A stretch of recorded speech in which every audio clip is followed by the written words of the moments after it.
사랑하는 성도 여러분, 안녕하십니까? 오늘 말씀은 빌립보서 1장 29절 말씀입니다. 그리스도를 위하여 너희에게 은혜를 주신 것은 다만 그를 믿을 뿐 아니라 또한 그를 위하여 고난도 받게 하려 하심이라. 시편 119편 71절입니다. 고난당한 것이 나에게 유익이라. 이로 말미암아 내가 주의 율례를 배우게 되었나이다. 아멘. 우리 인간은 가장 고통스러운 경험 속에서도 긍정적인 의미를 찾을 수가 있어요. 이제부터 몇 주 동안 고난에 대해서 말씀을 좀 살펴보기를 원합니다. 오늘 시편 기자는 고난당한 것이 우리에게 유익이다. 이로 인하여 주의 윤례를 배우게 되었다. 그렇게 말씀하고 있습니다. 우리 성도의 삶에서 목적이 없는 고통은 없습니다. 세상에서 가장 아름다운 소리를 내는 현악기를 만든 재료는 이 히말라야 알프스 수목 한계선에서 세찬 비바람과 눈보라를 맞고 자란 나무라고 그래요. 만고 풍상을 다 견디며 자란 나무로 악기를 만드니까 세월이 갈수록 맑고 고운 소리를 낸다고 합니다. 재질이 단단하여 변하지 않고 공명이 좋아서 아주 비싼 값, 약 20억 원에서 40억 원 한다고 그러는데요. 그렇게 고가에 팔립니다. 비바람을 견디며 꿋꿋하게 버텨온 큰 거목은 오랜 침묵과 인내 속에 무수한 폭풍과 가뭄을 견딥니다. 산에 있는 육중한 바위는 흔들리지 않고 천년을 굳세게 버팁니다. 눈 속에서 소나무는 더 푸르고 바람 속에서 풀잎은 더 강하게 일어섭니다. 세상에서 가장 향기로운 향료는 병든 고래 기름에서 나오는 물질로 만든다고 합니다. 레바논의 백향목은 아름답고 거대한 침엽수로 뿌리를 깊이 내려서 가뭄이 와도 잘 견딘다고 합니다. 이 백향목은 여전히 푸른 잎을 지닌 채 진액이 마르지 않고 높이가 한 30m 정도로 곱게 자라서 건축 재료로 많이 쓰인다고 하죠. 레바논의 백향목은 재질이 단단해서 해충이 뚫고 들어가지 못해요. 그리고 건물 안에는 은은한 향기가 나고 나무 색깔도 변하지 않는다고 말합니다. 다윗과 솔로몬은 왕궁과 하나님의 성전을 이 백향목으로 지었거든요.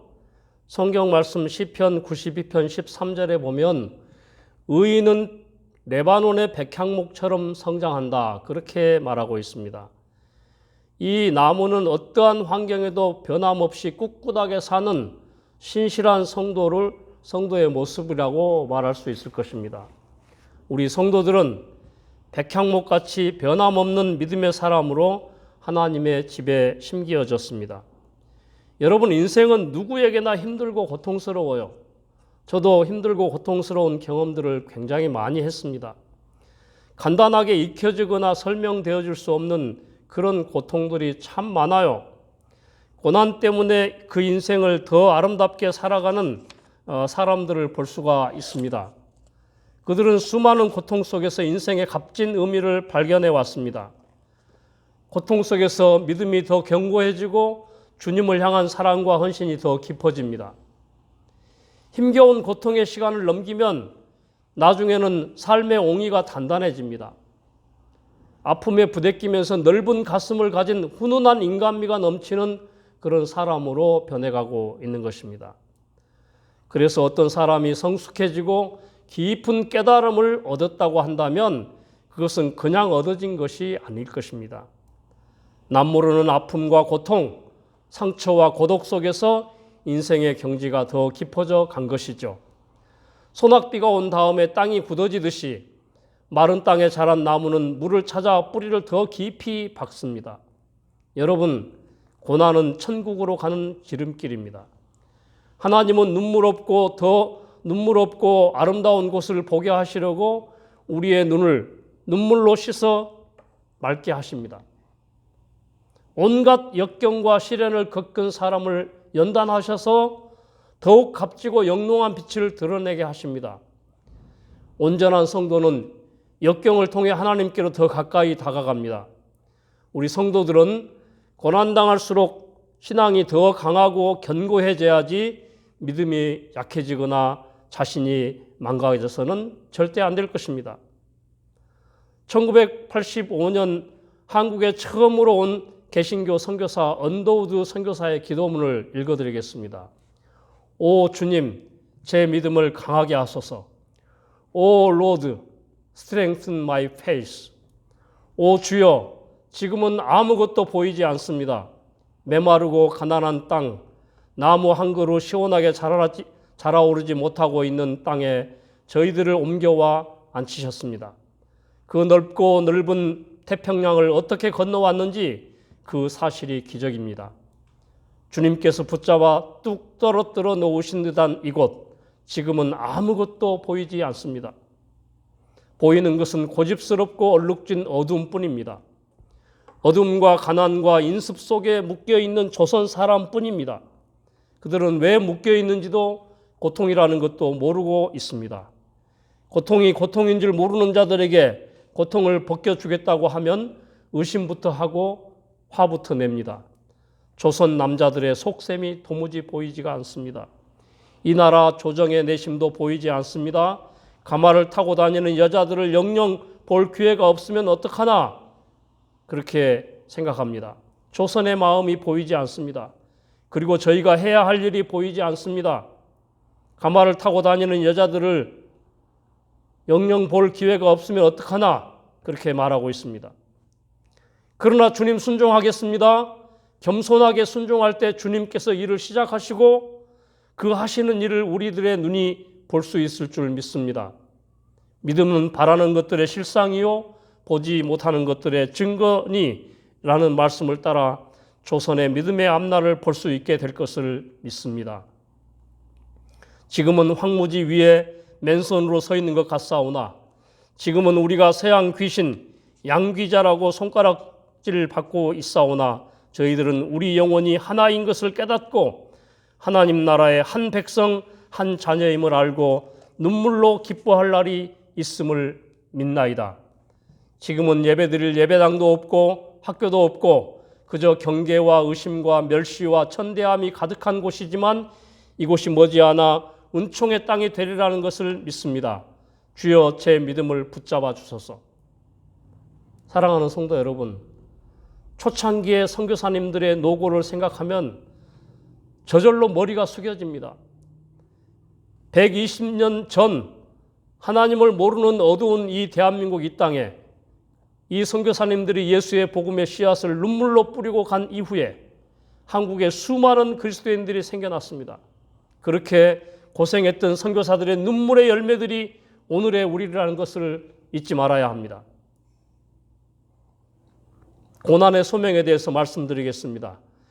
예수님의 제자들, 성도들에게는 고난의 소명이 있어요. 기독교의 역사는 고난의 역사였습니다. 고난은 기독교의 중심부에 자리 잡고 있는 진리 가운데 하나예요. 우리는 고난받으신 그리스도를 본받도록 부름을 받았습니다. 성도는 예수님의 고난에 동참하는 사람들이죠. 영광과 고난에 있어서 예수님과 연합되어 있습니다. 성경은 시련이나 고난 없는 제자의 삶을 결코 말하지 않았습니다. 고통과 아픔이 없는 삶을 바라고 산다면 그것은 기독교의 핵심을 잘 이해하는 것이 아니에요. 죽음과 세금을 피할 수가 없듯이 인생을 살면서 고난도 피할 수가 없는 것입니다. 우리 판문점교회는 2002년 2월 달부터 지금까지 코로나로 인해서 8개월 정도 예배를 드리지 못하고 있습니다. 이 비대면으로 드리는데 이제 홈페이지가 생겨서 사랑하는 성도들이 함께 이렇게 비대면으로나마 설교를 대할 수 있어서 얼마나 감사한지 모릅니다. 우리는 인간이기 때문에 시련과 염려, 슬픔과 고통을 경험합니다. 여러분, 예수님의 모든 생애는 고난의 생애였어요. 십자가의 죽음은 최고의 고난이죠. 예수님은 역사상 가장 큰 고난을 받으셨습니다. 이것이 악의 문제에 대한 최고의 답변이 되는 것입니다. 하나님의 아들이 하늘 영광을 버리고 사람이 되셨습니다.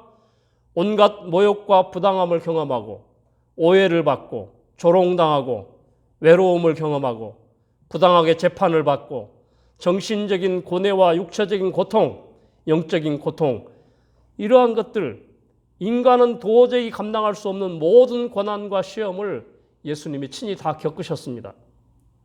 고난이 없는 기독교가 되면 마치 장난감으로 만든 사자와 같이 힘이 없게 되는 것입니다. 고난은 성도들에게 당연한 것입니다. 의인은 고난이 많으나 여호와께서 그를 모든 고난에서 건지신다. 나는 시편에 있는 오늘 119편 71절 말씀이 저의 인생을 방망이질했고 결국은 신학을 하게 하는 결정적인 말씀이었습니다. 고난당하는 것이 내게 유익이다. 봉진아, 고생한 것이 너에게 유익이야. 이로 인하여 주의 윤례기를 배우게 되었나이다. 얼마나 많이 울었는지 모릅니다. 주님의 자녀는 험난한 길을 통해서 영광에 나아가게 되는 것입니다. 주님 안에서 경건하게 사는 성도는 반드시 핍박을 받게 되어 있습니다. 고통을 경험합니다. 하나님 나라에 들어가려면 많은 환난을 겪어야 하는 것입니다. 성경에는 고난 없이 천국에 들어가는 약속이 없어요. 베드로전서 4장 12절을 볼까요? 너희를 연단하려고 오는 불시험을 이상한 일 당한 것 같이 이상히 여기지 말라.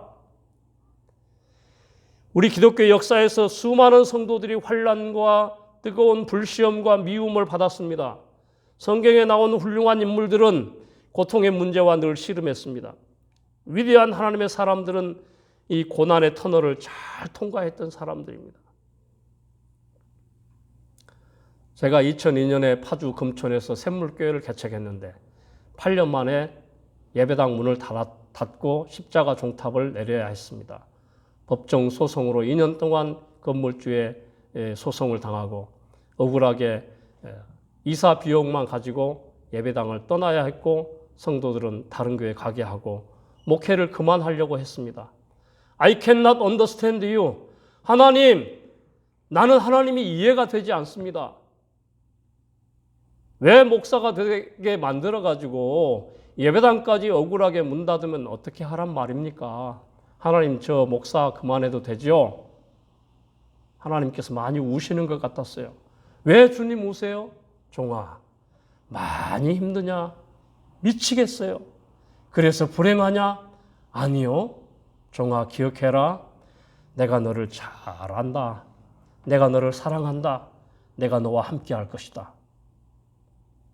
종아, 너 아무도 가지 않는 곳으로 갈래? 그래서 오살리 기도원 옆에 있는 군인교회 다련장 포병대대 군인교회에서 4년 반을 목회했습니다. 그리고 떠나라 낯선 곳을 향하여 매일매일 낡은 반복으로부터. 인생은 하나님이 지휘하시는 모험입니다. 모험. 그래서 저는 모든 걸 뒤로 하고 통일대교를 지나서 12km 북쪽으로 향해서 계속 나아가서 지금은 대성동 마을에 판문점 교회를 목회한 지 이제 10여 년이 가까워 옵니다. 얼마나 행복한지 몰라요. 봄이 되면 두릅을 이렇게 갖다 주죠. 또 가을이 되면 김치를 안 믿는 분들이 담궈다 주죠. 쌀도 갖다 주시죠. 얼마나 사랑이 많은지 몰라요. 저는 대성동 마을 주민들의 사랑을 많이 입고 살고 있습니다. 너무너무 행복하고 감사하고 감격할 뿐입니다. 그 모든 선물과 주신 모든 것들은 하나님께 드리는 것으로 하나님이 받으실 만한 향기로운 예물이 될 것입니다. 너희를 연단하려고 오는 불시험을 이상한 일 당한 것 같이 이상히 여기지 말라. 천국에 가면 이 고난의 흔적이 없는 사람을 한 사람도 찾아볼 수 없게 될 것입니다. 위대한 하나님의 사람들은 고난의 터널을 잘 통과했어요. 모세를 보세요. 요셉을 보세요. 요셉이 웅덩이에 빠졌죠. 억울하게 감옥에 갇혔죠.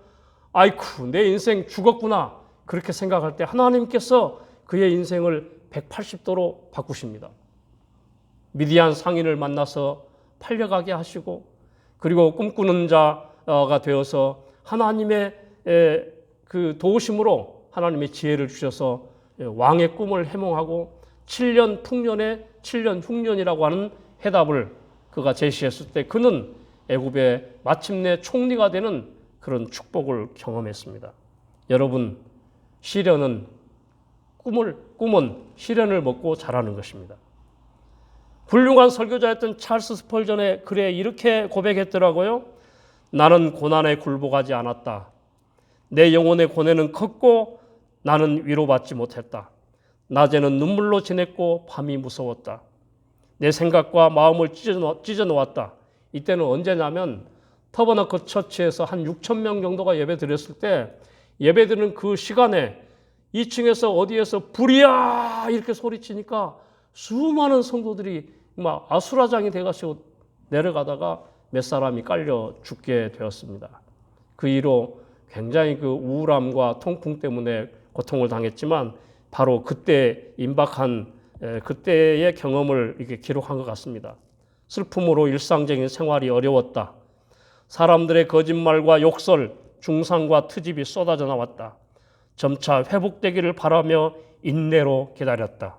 십자가에 나타난 하나님의 사랑을 생각하고 예수님의 인격을 깊이 묵상했다. 상처받은 나는 생각을 집중할 수 없었다. 내 심령은 점차 회복되었고 위로가 찾아왔다. 나는 자유하였고 마음은 기뻤다. 예수님이 내 심령을 본래의 상태로 회복시키셨다. 내 영혼을 다시 소생시키셨고 나는 무거운 짐을 주님께 던져버렸고 큰 기쁨으로 마침내 찬양하기 시작했다. 내 심령이 그처럼 기뻐 뛰어본 적은 없었다. 넘치는 하나님의 은혜를 다시 설교하기 시작했다. 그러니까 힘을 잃어버렸거든요. 그까지 갈 때가 상한 것이 무슨 문제인가? 내 자신이 부서진다고 해도 예수님이 견고히 서 계신 것을 생각하니 위로가 넘쳤다. 말씀을 통해 큰 은혜를 체험했다. 예수님의 구원의 은혜 가운데 나타난 하나님의 사랑이 내 마음에 지울 수 없이 각인되었다. 이 경험이 내 생애에 가장 기억할 만한 분기점이 되었다. 그렇습니다. 수많은 하나님의 사람들은 이 고난과 고통 경험을 다 했다고 보는 거예요. 여러분, 목회도 그렇고 사업도 그렇고 인생도 그렇고 전문가들을 다 보면 생사를 넘나드는 고통 경험을 한 사람들이 많아요. 쉽게 이루어지는 일은 이 땅에 없는 것입니다. 하나님이 쓰신 스펄전도 고통스러운 영혼의 밤을 보냈잖아요. 그러나 그의 내면 세계는 참으로 아름다웠습니다. 문제와 고통이 밀려올 때 사랑하는 성도 여러분, 우리는 참된 믿음을 유지하게 되는 것입니다. 모든 껍데기와 녹들은 다 태워져 버리고 순수한 믿음만 남는 거예요. 믿음은 하나님을 끝까지 바라보고 응시하는 것입니다. 하나님을 바라보셔야 돼요. 예수님을 바라보셔야 돼요. 여러분, 파도가 높을수록 배는 더 빨리 갑니다. 과실수는 바람이 가지를 흔들 때 그 뿌리를 더 깊이 받고 깊어지는 만큼 열매를 많이 맺는다고 합니다. 고난과 슬픔을 많이 당할수록 더 잘 견딜 수가 있는 법입니다. 산모가 목숨을 건 해산의 고통을 치른 다음 예쁜 아기를 출산하고 혹독한 훈련을 통하여 훌륭한 선수가 되는 것입니다. 모진 비바람을 많이 맞은 나무가 좋은 제목이 되는 것입니다.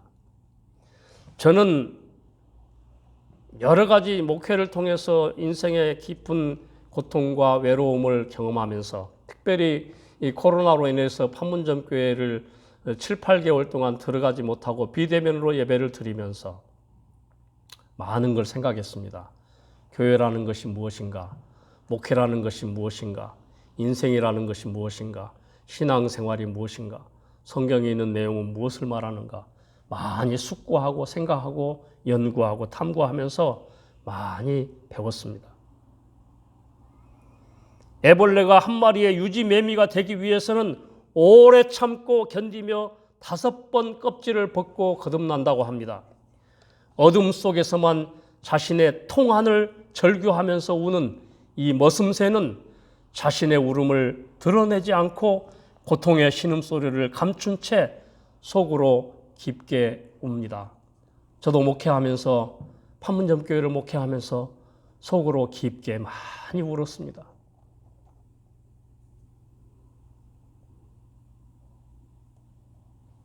고난의 삶 속에서 우리는 의미를 발견해야 합니다.